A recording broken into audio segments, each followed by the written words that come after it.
Welcome to the Performance Enhancing Podcast. It's like steroids for your brain. A podcast for people that want the best info, but just don't have the time. Get your podcast fix with the Cliff Notes versions of your favorite podcasts. No fluff, just the actionable golden nuggets. Having this much knowledge at your fingertips should be downright illegal. So get ready for another dose of Performance Enhancing Podcast with Satori Prime. Here's your host, Ilan Ferdman. Hello, and welcome back to another Performance Enhancing Podcast, Steroids for Your Brain, with me, Ilan Ferdman. So for those of you listening in, we're actually trying something cool and new today. From now on, I've decided I'm also going to do a YouTube video of me recording these podcasts so you can see how crazy and animated I get. But no, I got some feedback from some of you asking that you prefer to actually watch videos to listening to things in iTunes or Stitcher, for example. And so I'm obliging. So we're going to try this and see how it goes. And I figured, hey, while I'm recording, you guys might as well see me. I did have to do my hair a little bit, which I normally don't do when I'm recording these. But regardless, you guys will get to experience this in two mediums if you so desire. So today I'm super excited because about 2 weeks ago, I spoke to this guy by the name of Derek Halpern. I met him a few times before and we've gone back and forth, and I absolutely love this man. There's probably about 2 or 3 people in the world that I'm still on their email list. Derek Halpern from Social Triggers happens to be one of them. And we're talking, and he actually asked me about a Facebook software that we had and had some Facebook questions. And I said to him, hey, buddy, when are you going to be releasing your next podcast? Because they're honestly one of my favorites, but he hasn't kept up with them.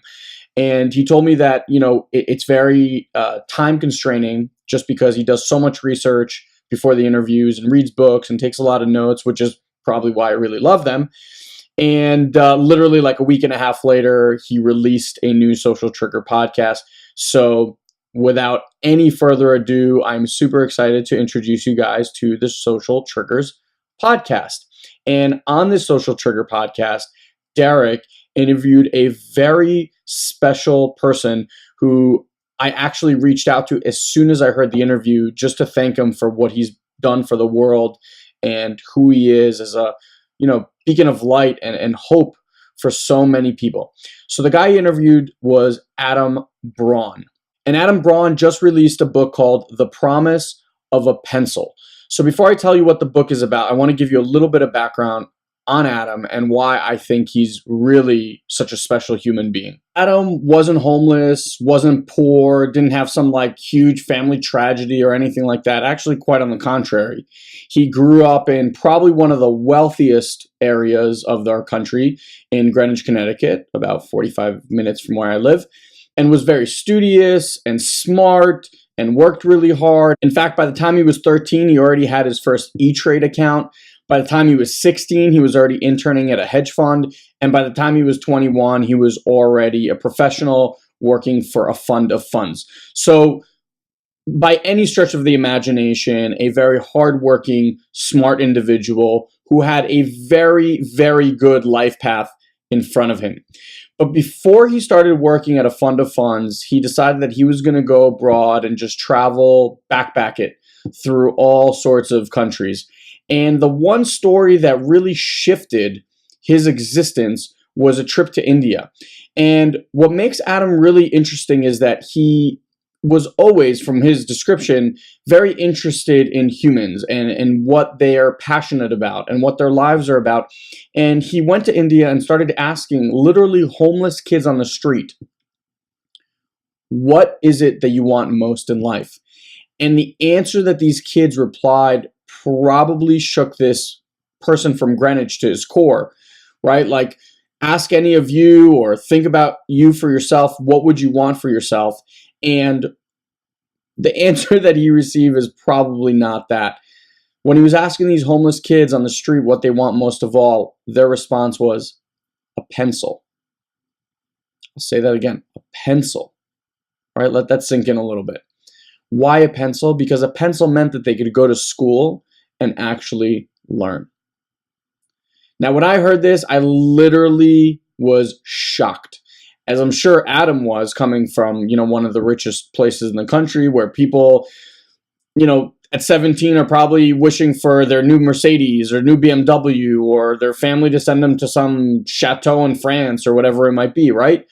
These kids wanted a pencil. So while that affected him, Adam did in fact go into the corporate world and, like I said, worked for a fund of funds, but there was some lacking fulfillment to everything that he was doing, right? Like, he had his whole life plan with money galore and whatever he wanted, but we may have all been there, but there's some fulfillment aspect. And I know even from my previous work, when I worked as a hard money lender, yes, the money was good, but you know what? Like, when you're not really making a difference for people, for certain of us, I'd imagine for all of us, making a difference in this life and wanting to leave this world better than we found it is probably pretty high on the priority list.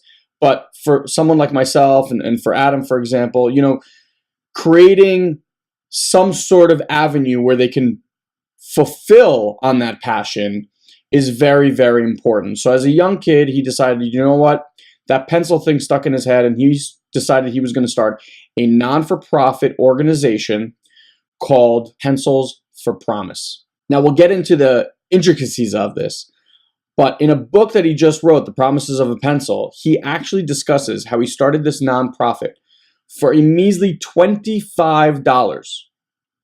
And a year later, in 2010, was able to quit his fund of funds job and do this as his one and only job, which is pretty incredible. And he actually talks about the strategies he used in this book on how he grew this non-for-profit very, very quickly. So for all of you listening and or watching out there that are passionate about starting non-for-profits, this is a must read book. Now let's talk a little bit about what Pencils of Promise is doing in the world. And this was the part that I just could not believe what he's been able to achieve. In the last 4 years, his organization has helped build 200 schools around the world. They are building schools so quickly today that he said that they are now breaking ground on a new school, get this, every 90 minutes. That means every 90 minutes, they are breaking ground to help children all around the world have a school to go to. That is incredible.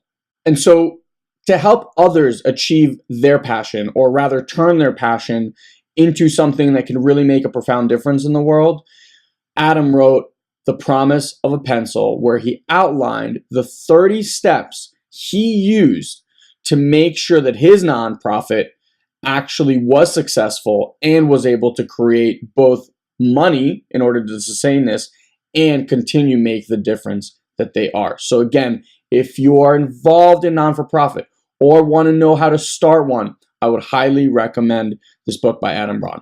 Now, during this interview with Derek asked him some very interesting things, and it wasn't so much of an interview as what Derek had obtained from reading the book and actually having Adam regurgitate some of the stories that had made a profound difference in Derek as he was reading. So I want to share a few of those stories with you and kind of share what Adam had said about them, because it was really, really powerful. So one of the first things he said, and the conversation that shifted his life, was a conversation that he had with his friend.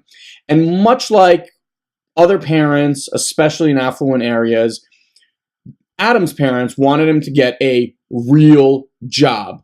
And obviously he was following that track. And, I can tell you from my personal experience that whenever I went for a commission type job or an entrepreneurial type position, my parents, specifically my dad, was always telling me, why don't you go for a real job? I remember when I started my hard money career, he actually told me, you have 3 months to make money in this job, or you're going out to get a real job. But it was a conversation he had with one of his friends that really shifted the way that he thought about real jobs. You see, Adam and his friend were coming into the market probably a couple of years after I did. I think Adam right now is about 30, I'm 32. And so the market had tanked. 9/11 had just happened. The world was kind of topsy-turvy, and I still don't think it's recovered. Obviously, we had the huge collapse in 2008. But Whereas before you could go to a business school or get a business degree and come out and get, a $70,000, $90,000 job, that just didn't really exist for college grads anymore. And so while all these people were kind of sitting around getting like junior associate BS jobs, one of his friends decided that he was going to come out of school and create a tech startup. And Adam thought this was like the bravest thing he'd ever heard. And his friend said, look, I don't think there's a better time to do it than when we're young. Right now, we have no responsibilities. We don't have a mortgage.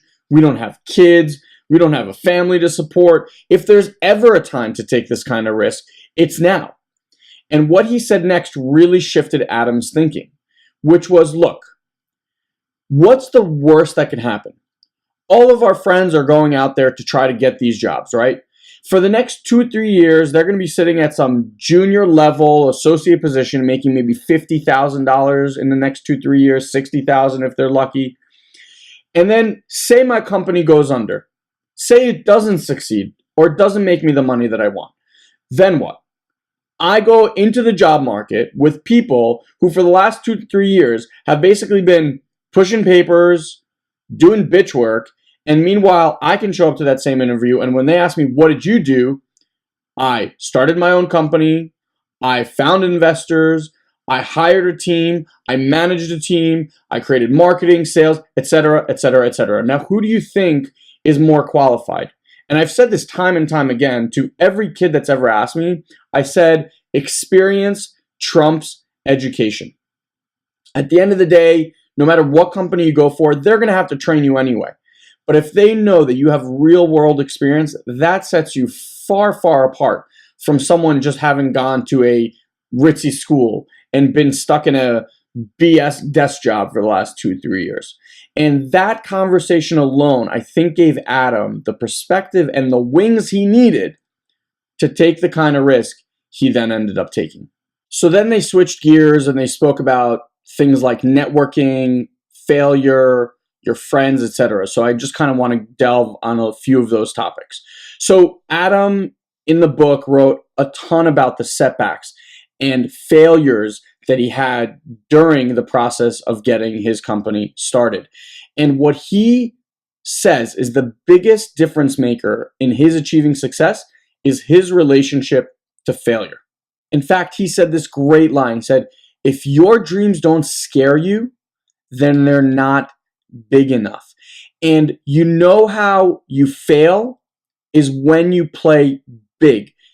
Anyone can do anything, play in the role of mediocrity, play small, and I guarantee you, you will fail way, way less. In fact, I'll tell you a funny personal story. I'm big into skiing. I absolutely love it. Now, when I first started and I saw my friends start alongside with me, everyone's main focus was don't fall. Don't fall. My main focus was get better. Be like that guy. I would find a guy on the mountain who I thought was an awesome skier, and I would just literally follow him. Even though I couldn't, I would follow him around the mountain, trying to emulate what he did. And you know what? I fell a lot. A lot. To the point that it hurt, and I was black and blue. Luckily, I didn't break anything, but it hurt, right? There's 2 ways to go about it. You can play your small, comfortable game, but you already know the results that that's going to give you. Or you can get used to falling and just realize you can get back up over and over and over. I have a 1-year-old. She's trying to walk right now. And you know what? Imagine if we treated our failures like a kid learning to walk. Do you think if a kid mapped their failure, like took on adult failure on walking, you think that after they fell 10 times on their face, they would keep doing it? Heck no. They'd be like, you know what? This walking thing is not for me. But that's how we operate. Now, instead, she falls, she gets up. She falls, she gets up. Sometimes she cries, yes. But most of the time, it's just like a bump on the chin or this and that. They get black and blue. And guess what? They eventually figure out to walk. Most everyone on this planet walks unless you have some sort of condition, right? So we all have that capability. It's just a matter of actually having the mentality to keep that in place. Like walking is a mandatory necessity, right? Your success to you is not a mandatory necessity. If it was, you'd be just as comfortable falling flat on your face over and over and over and over and still getting up and making it happen. And he tied something very interesting along with that failure, which is kind of that other side of it, which is rejection, which I think people kind of clump together, but it is slightly different. And he said something brilliant. He said, the bigger you get, or the bigger goal that you're going after, the more no's you're going to get. In fact, he gets 10 times more no's today than he's ever gotten before in his life. And you know what? His requests are bigger. His life is bigger. His mission is bigger. But he's completely altered his relationship to failure and rejection in order to achieve the mission that he set out for, that goal that scares him. But he's gotten it to a point right now where every 90 minutes, he's breaking ground on a new school. Now, would you say having those results is worth going through the failures and rejections? For me, it's an unequivocal yes. And I got to give it up to Adam, because going through whatever he went through, which I'm sure was not easy, is the reason that that kind of magic is being created in the world. So look in your life. Where are you selling your dream short, and where are you giving up or getting a no and just being like, hands up in the air? Now imagine if you could get that kid-like relationship to failure where you just get back up and it's like nothing, right? Do you think a lot more amazing things would be done in this world? You bet you. Now, the final thing Derek and Adam spoke about was networking and the power of networking. And if you listen to our previous podcast, which was our Beer Talk 2.0, if you will, I actually brought this up about networking and the power of it, and how literally in the last 6 months, I've seen our business explode simply because of the relationships we've been able to make and the meetings we've been able to have with people who usually, to be honest with you, I would have been afraid to even ask to meet with or speak with. And just because I had that little bit of courage, just because I was willing to hear the no and deal with it as whatever, what's the worst they can say? No, right? I was able to get these introductions and be in these meetings that have really set our business on fire. So Adam said a few really, really smart things. First, he said a great line, which is, friends are the family you choose. And I truly believe that we shift and upgrade our friends as things in our lives show up. So for many of us, you've had the experience where maybe you did some personal development work or something happened, and all these friends that you used to be really close with all of a sudden aren't up to what you're up to, and it's almost like it doesn't really vibe with you anymore, and they kind of fall by the wayside. And during that time, you're picking up other people and other networks, etc. Now, I used to beat myself up senselessly over this, like, oh my God, but we had so much history, etc., etc. But you know what? People come into our lives when there's something for us to work on together. And when that mission or that thing is complete, they tend to just leave. And if you have this nagging thing, like you have to hold on to these relationships, my question to you is it adding to you or taking away energy from you? And my assertion is that for most people that are trying to hang on to relationships, those relationships are strained. Like you go to bed being like, oh God, why am I even talking to this person? Like you feel like they're sucking your blood and you need to like get vitamin injections after, right? So consider that people go in and out of our lives for a reason. You may not understand the reason now, but maybe sometimes in letting go, there's greatness, right? Like in that letting go process, you actually allow for something to show up. Now, he gave a great indication of how a relationship is beneficial. And I'd never heard this, and I think it's actually really smart. He said, in any relationship, and this goes both ways, you need to be willing to give 60% and take 40%. And the other person, if they're willing to give 60% and only take 40%, then you're in a good relationship. And just look, after he said that line, I kind of looked at my group of friends, and you know what? My intention with my group of friends is I don't have anything to take from them. My whole mindset is, what can I give them? What can I give them? What can I give them? Now, granted, we have a great time. We go out, we party, we drink, we have great meals together, etc. But mostly it's like, what can I add to your life? And here and there, you ask for something in return. So if you have those kind of relationships, you got something very special. And that I thought was a really simple way to kind of analyze the relationships you have in your lives. And lastly, in networking, which Adam has obviously had to get very, very good at, he brought up something which we spoke about in Beer Talk as well, which is how to network properly. And one of the things that he does when he goes to any social gathering or any event, he knows a whole slew of people there, right? So what most people do when they walk into a networking situation is they're trying to focus on who can I meet that can make a difference for me, right? Like, who can I use in order to get something for myself? You know who you are, people. What he does is he flips the cards, because those interactions are always a little bit awkward, right? You're trying to have that conversation with that person and be generous and giving in a way where it's like, yes, but I want something in return from you, right? Like, there's always that weird agenda, and it makes the conversations a little bit awkward for both sides, to be honest. I've been on both sides of that conversation. What he does is he'll find two people in a room that he knows that he thinks would make a great connection. In other words, he believes that those two people together can do something amazing. And what he'll do is he'll bring those two people together and then just leave the conversation. Let them interact. And here's something very interesting that he's found. People will always remember the person that introduced them. Think for yourself in your life. People will always remember the people that introduced them. So if you have a business partner or anyone in your life that someone else introduced you to that person, and that relationship turned out to be something really special, like me and my wife were set up by a family friend, right? We thank that woman literally every single time any event happens in our lives. Like, my kids are here because she introduced us. Certain birthdays we have here, so all these things, like, you remember these people, and that in itself is one of the most powerful networking, because if you can recommend people to others, then they value your judgment. They value your opinion because you've made that kind of profound difference. So maybe, just maybe, try it out, rather than going at it like, what can you give me? See, what kind of value can I add to you? And think for, like, who can I connect this person to? Now, I've been doing this for the last year plus or so, and I'm going to bring on the guy that actually taught me to do this, a guy by the name of Chris Daigle. I'm interviewing him later on this week, and he is literally the master connector. When I met this guy, I said, in 10 years from now, I want to be you, because to me, he just had the best approach.